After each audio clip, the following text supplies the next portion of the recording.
What's up guys, Justin Greenwald here with 65drums.com. Today I'm talking about minimum volume on your electronic drum module. Minimum volume kind of reminds me of compression. It's another video I've done in this series.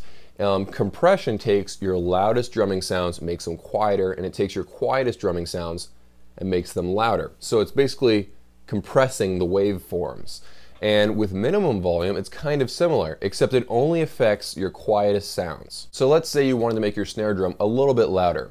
You can raise the minimum volume, so no matter how quietly you hit your snare, your sound will be at least this high, or this high, or this high, whatever it is you want to set it at. The great thing about this is that you're not actually raising the overall volume of your snare. The overall volume of your snare is the same. However, any sounds from this velocity range will all be at least this loud. So what kind of situation would you want to use this in?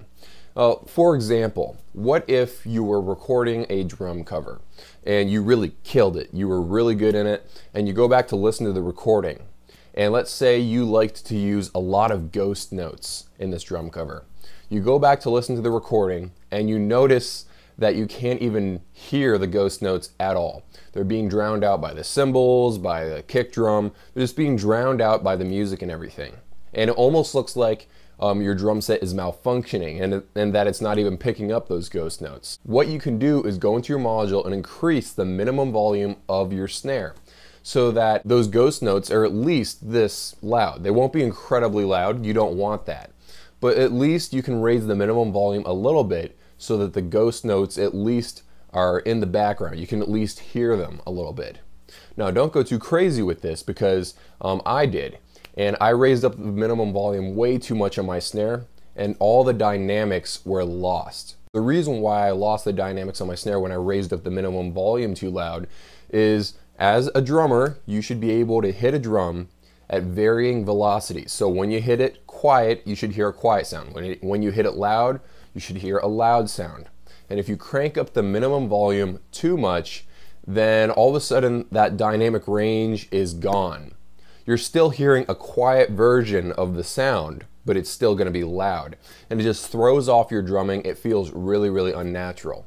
So when you raise the minimum volume of like your snare or whatever, make sure you don't crank it up too much because it will ruin the experience of drumming on that electronic drum set.